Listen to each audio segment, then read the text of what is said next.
Guess what? Nasaan ako? Dito po tayo sa taas ng bayabas kasi mangunguha tayo. Mangunguha po tayo ng hinog na na bayabas. Yun.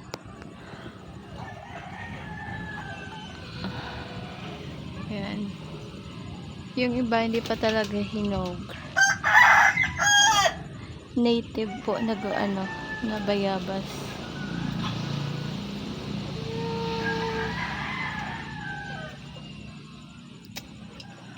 Si mang-harvest po tayo.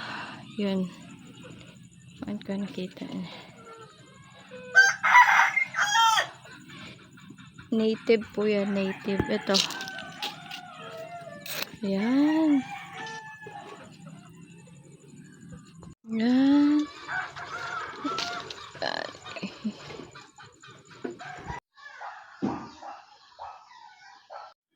Hello mga kaluki! Welcome back to our channel. And today's video, ayun nga, magbumukbang po tayo ng bayabas. Since, like what I said before, na dito po ako sa my province. So, literal na marami yung mga bungang kahoy. Like, bayabas, tapos, rambutan. Actually, kahapon, binigyan ako ng rambutan ng isa sa pinupuntahan ko na work. So, binigyan niya po ako ng rambutan. Tsaka ngayon naman is yung bayabas naman po. Literal na inakyat ko sa puno. Kasi dami kasi yung daming bunga at ayun nga, matagal na hindi ako nakakain. So, kumuha na ako. Sayang rin naman kasi nahuhulog siya. At yung mga bata, hindi masyado kumakain. So, huwag nating sayangin hanggat pwede pa. Actually, inano ko na to. Kinat ko na siya, tapos tinanggalan ng buto para ma-check rin kung syempre, bayabas to. Ina-expect natin na minsan may mga may mga uod. Sobrang init, guys. Init yung panahon. Diba? Ito, ang tawag dito, native na na bayabas. So, don't expect na, yung native na bayabas po, yung kadalasan dito. Ito.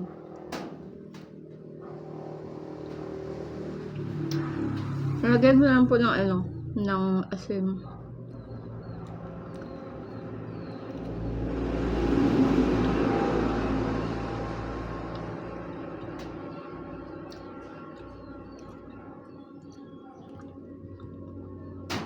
Ito.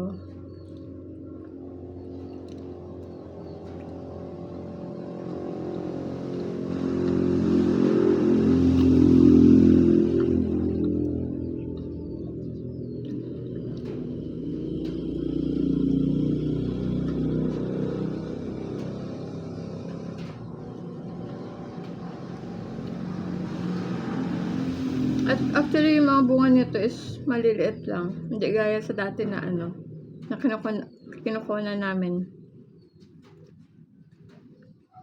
To yung bayabas na, kasi yung bayabas, parang wild fruit rin siya, na kahit pabayaan mo siya pag season na, talagang magbubunga siya ng kusa.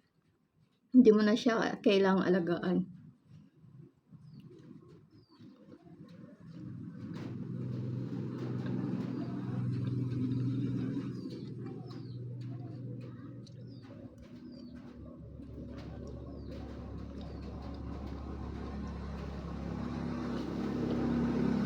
Tabi-tabi lang po sa ayaw nito kasi yung kontra nito is yung amoy niya. Ayaw ng amoy nito . para sa iba mabaho. So, kaya hindi sila kumakain. Actually, yung ibang kinuha ko yung ano, yung hindi masyadong hinog. Yung ano lang, katamtaman lang.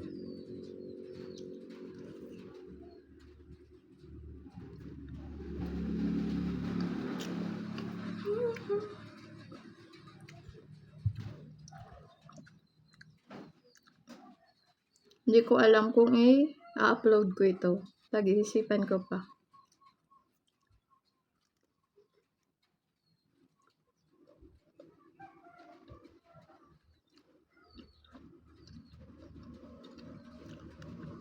Ang tawag nito? Hindi kasi ako maka gawa ng content since yung storage ng phone. Actually guys, phone lang yung ginagamit ko. Since lang yan lang yung available. Kaso nga lang, yung storage is madali siyang mapuno. So, hindi ako basta-basta makapagawa ng content. At saka, yung isang problema ko is yung signal. Hindi rin ako basta-basta maka-upload. Kasi may na yung signal dito.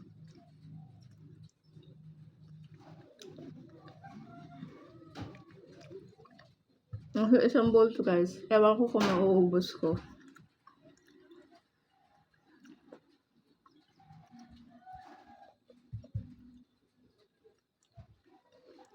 Kaya ba guys, ano linalagay nyo sa bayabas?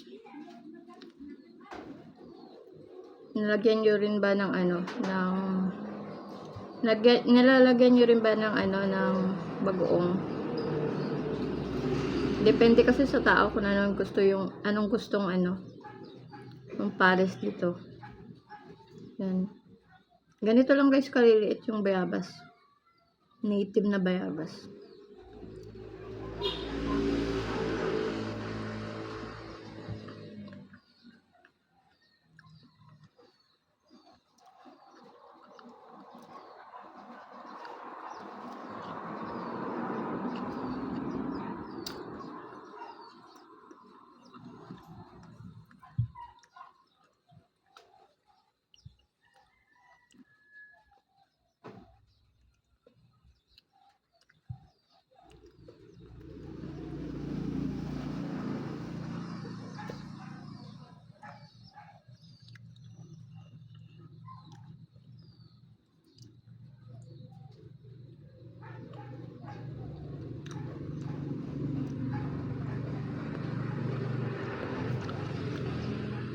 Pag sa probinsya kasi maraming prutas tulad ng bayabas. Yung kailangan mo lang akyatin. At yan na, may prutas.